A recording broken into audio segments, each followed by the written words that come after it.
The beginning and the end. This is a Jack Burrows story. Maybe Burrows, I don't know. I've never seen the spelling of his last name.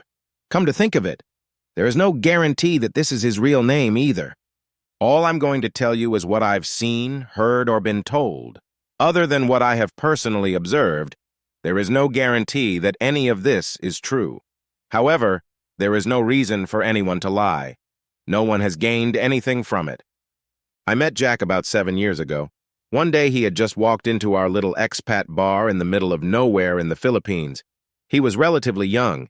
He was in his early 40s at the time, but he stood out for being the nicest and happiest guy in the place. Jack was a drinker. Poured himself a drink like it was a prize to be won. If anything, drinking made him even happier. He was always polite and generous with the bartender and waitresses. Eventually, the stool in the corner became his reserved spot. He ruled from his corner, entertained everyone with witty stories, jokes, and bar tricks. Anyone in trouble found a sympathetic ear and a helping hand. I lost count of how many people he bailed out of a predicament. One call and Jack would fly in like Superman. Everybody loved Jack. Of course, everyone in the bar knew one of the waitresses had a crush on him. Obviously, everyone except Jack. No matter how hard Eden tried, she just couldn't catch his gaze. It wasn't that he wasn't nice to her. He just never showed any romantic attraction. When he was drunk, he sometimes called her Jasmine and looked at her like she was lighting up the stars. The next day when he was sober, he denied it, but never took action. I would describe Jack as a rather meek giant, a big old teddy bear, not the biggest guy around, but he's 6'8" of solid muscle. Despite his size, however, I've only seen him pissed off once. The huge Australian refused to let go of Jack's favorite 40-pound waitress. I literally saw Jack's ears perk up like a lion spotting prey as she tried to get him to let her go. Then, when she yelled at the Aussie for hurting her, Jack turned into a beast. The Australian easily outnumbered Jack by 10 centimeters and at least 2 poodles, but didn't even notice him coming.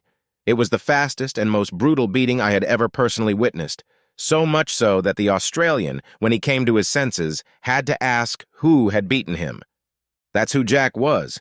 You could tell him and do anything to him, and he would just brush it off. But lay a finger on one of his friends, and you were immediately met with a beast. That wasn't all there was to Jack. I never stayed until closing time, but from what I understand, every night after he passed out, the waitresses took turns escorting Jack's drunken ass back to his closet-sized apartment. Everyone looked out for each other. The waitresses called him Kuya, which means big brother. This brings me to the events of last week. On Saturday, I walked into our favorite little waterfront bar and asked our dedicated bartender where Jack was. It wasn't like him to miss an evening out. She pointed down the beach. I found Jack sitting at the water's edge, drinking and admiring the sunset. He looked depressed, so I asked him what was wrong. "Tired, Billy," he replied. He never called me Bill, just Billy. "I'm tired of pretending it didn't happen, pretending everything was okay, pretending I'm not in pain," he said slowly in his southern accent. "But you're always happy," I countered him. "You're the nicest guy in the bar." "It's all fake," he snorted. "I act like that so people won't ask what's wrong with me. No one wants to hear me complain. I don't need anyone's sympathy, but the truth is, I'm hurting." I told him I would listen, and I meant it. I told him I wanted to know his story, that I was a story collector. At my age, it's all I have left. And he told me everything. Jack grew up in foster care. I thought it was pretty fucked up to be unwanted, even by your own mother, but Jack never used that as an excuse. He told me about his high school sweetheart. They'd been together for 9 years. He was young, but genuinely in love. One day Jack came home and she announced that she had met another man. Of course, this broke his heart. Emotionally wrenched and bloodied, Jack somehow managed to get back on his feet. No doubt it took a lot out of him. A repeat relationship had resulted in him being paired with an older woman who slept with him like a maniac. She couldn't get enough of Jack's youthful energy and fun-loving disposition. Eventually, the flame died down and they went their separate ways. Jack was sure she'd left him before they'd even broken up, but it didn't matter. She'd moved on anyway. Yes, it hurt Jack terribly, but somehow he got back on his feet again. He was resilient, to say the least. For both failures, he blamed himself, said he worked too hard, didn't put in enough effort, or he wasn't there for him. It didn't matter. He said it was entirely his fault. I didn't believe that for a minute. It's characteristic of Jack to fall on someone else's dagger. He admitted that after that he fell into a deep depression. Then one day, quite by accident, he received a message from a woman completely unlike anyone he'd ever dated before. A Filipino woman named Jasmine. She was beautiful and sweet, and seemed to adore Jack. "I did it right this time, Billy," Jack told me with deep sadness. "I stood by her, never let her down, and never held back." When Jack responded to her first text, Jasmine was a minute away from becoming homeless. Even though Jack barely knew her, he rushed to her aid. Yes, he was in love with this woman. I could hear it in his voice. She became his happiness. He visited her 3 times in the Philippines before he decided to give her a visa. The same week she got it, she was diagnosed with cervical cancer. If it hadn't been for Jack, she would have died. There is no social safety net in the Philippines. If you can't pay, you just suffer. Instead, he stood by her side and made sure she got the best treatment possible. Surgery, months of radiation, and other treatments. Jack paid for everything. And he didn't waver. Complete, unwavering support from start to finish. When she was weak, he carried her on his back. When she was tired, he massaged her sore spot so she could sleep. I would argue with anyone who said Jack didn't give her all of himself. When she finally got better, he brought her to the U.S. and married her. She was everything Jack had hoped for. A sweet, loving wife and a tigress in the bedroom. Jack said her favorite word was more, like, "Can I have some more love, please?" She tried everything Jack suggested and even came up with a few of her own variations. Life couldn't have been better. Jack even wondered if she was seriously trying to kill him, literally love him to death. After 2.5 years of perfect harmony, Jasmine got her green card, permanent residency. What Jack didn't know was that it was the magic ticket. She no longer needed it to stay in the U.S. "I remember that day so well," Jack recalled. "I came home and saw her boyfriend loading her stuff into his truck. She left me." There was a lot more to the story, but Jack wouldn't reveal everything. Some research on the internet led me to suspect that she had an abortion and had another husband somewhere, but Jack never hinted at any other bad things she was involved with in her past.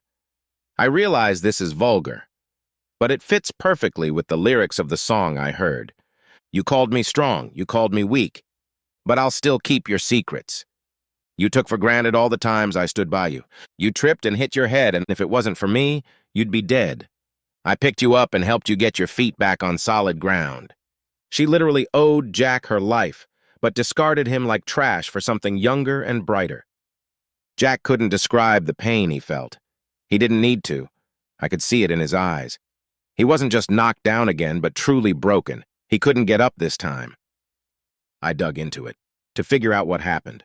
Thought maybe I could fix it, he explained while hope left his voice. And I stopped looking after I found the 5th guy she cheated on me with. There was no point in going any further. I drowned my sorrow in a bottle, but after that, I managed to work for another 4 years, he admitted. I was in a permanent daze, completely numb. Most of the time, I didn't even know what day it was. He said there were so many signs he either missed or ignored. He felt like a fool. She played it like a symphony. I will never understand why she did that to him. A week before I got here, Jasmine texted me, Jack recalled wistfully. After 4 long years, she wanted me back. She must have been dumped by her last boyfriend, and she thought I'd be stupid enough to take her back. I never responded to her text messages. I didn't want to ruin my memories. Jasmine, the ex in my memory, is the sweet, loving girl I married, the one I loved. I didn't want to replace her with the woman Jasmine had become. I took it as a sign that it was time for me to run here. Jack's last words to me before I left him there were that he had come to this place 7 years ago because this was where he first met Jasmine in the flesh. It was a special place to him, the Alpha and the Omega. At the time, I didn't know it meant beginning and end. I missed that clue. At his request, I left him there in the chair with his feet in the water. He said he was going to finish his bottle and go to bed. The next day, when the tide came in again, we found Jack's chair half sunk in the sand. but there was no sign of Jack. He himself was gone. Only today I learned that a week ago, Jack's doctor told him he was dying. Liver failure, kidney failure. The ocean may have taken his body, but he drank himself to death and died of a broken heart. So tonight we all raise a glass to Jack. I hope he found happiness again. That is the story of Jack Burrows, my friend. The end.